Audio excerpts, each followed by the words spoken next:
This is a Led Zeppelin album cover released on July 12th, 1990. I believe I got that right. This depicts a 430-foot long crop circle.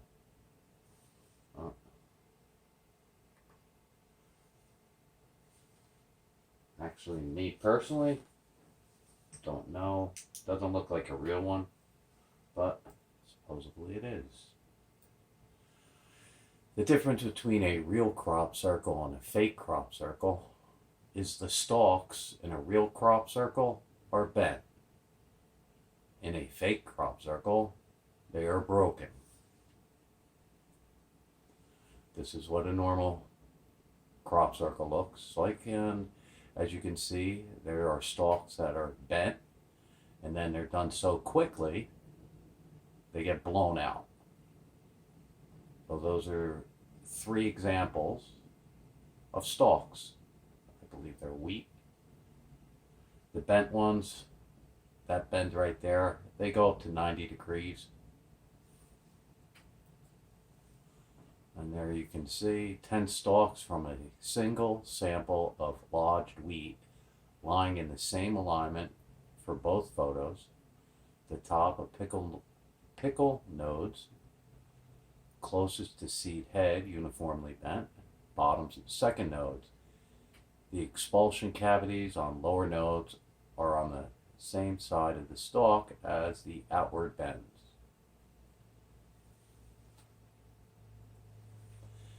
And there you can see a seriously almost perfectly 90-degree bend. Too bad the focus is on the stalk behind her.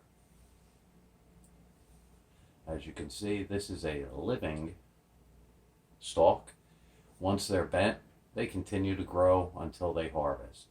Now, one thing that's never talked about, GMOs, genetically modified food staples, whether it be corn, soybean, it doesn't really matter.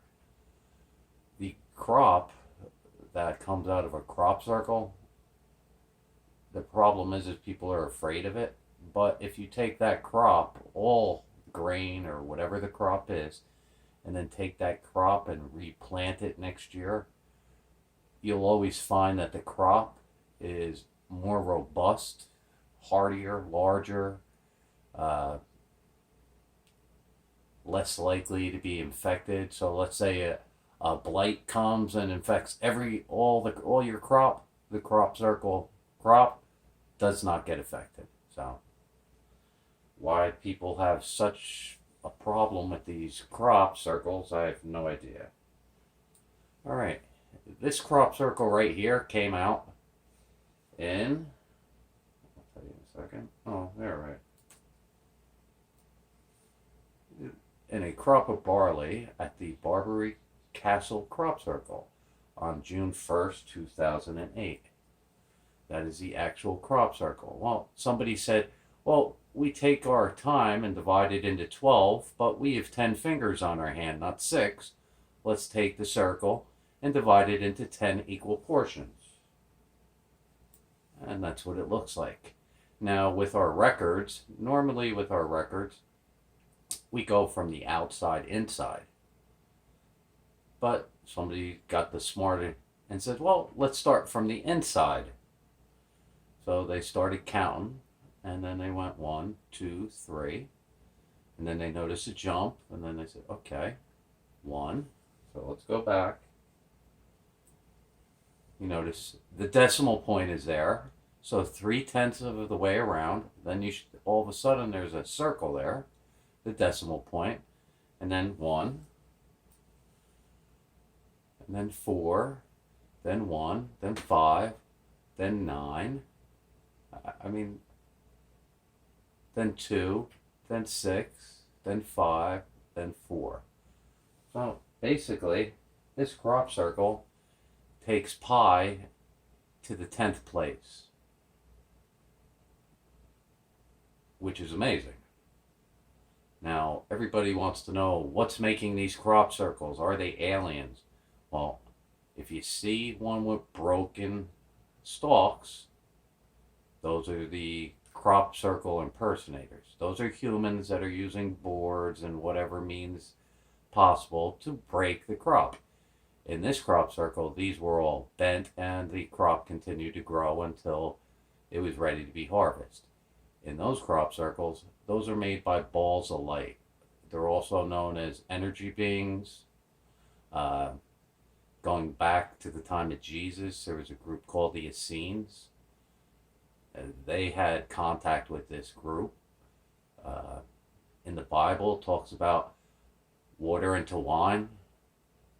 These are the entities that turned the water into wine for Jesus. Jesus had an ongoing relationship with them. So did the Essenes. They're also known by the Hopi and the Navajo American Indians as shapeshifters. They have the ability to change matter. I brought this up once before. These energy beings, these balls of light, have been around since before Big Bang.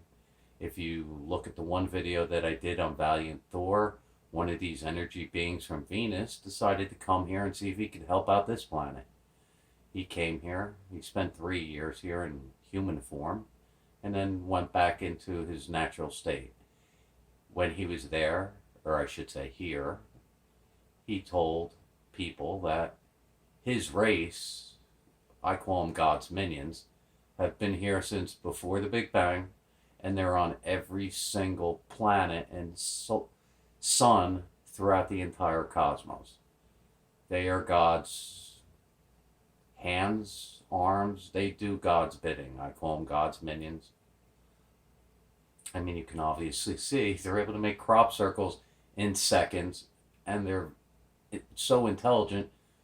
If you study Valiant Thor, he was able to speak every language on the planet in every dialect.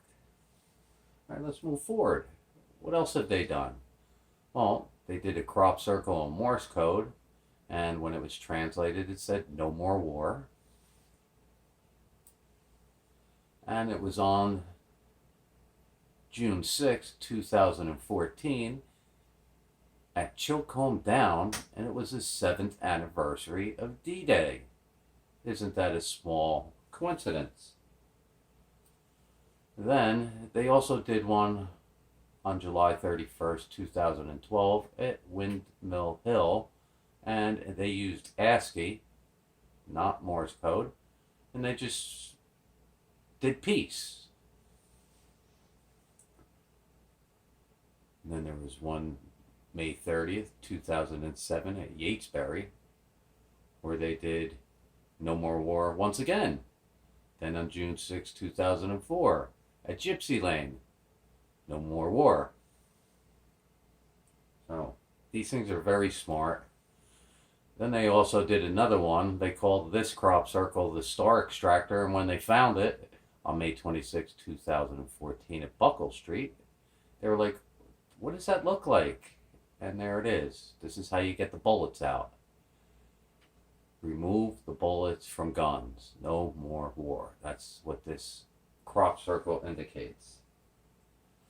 All right. I hope this was interesting. Everyone wants to know who and what makes crop circles. And I believe I just gave the best explanation that you'll ever find on the internet, on YouTube, on anywhere. Hopefully I get a couple thumbs up and a bunch of people don't come up and keep telling me to kill myself.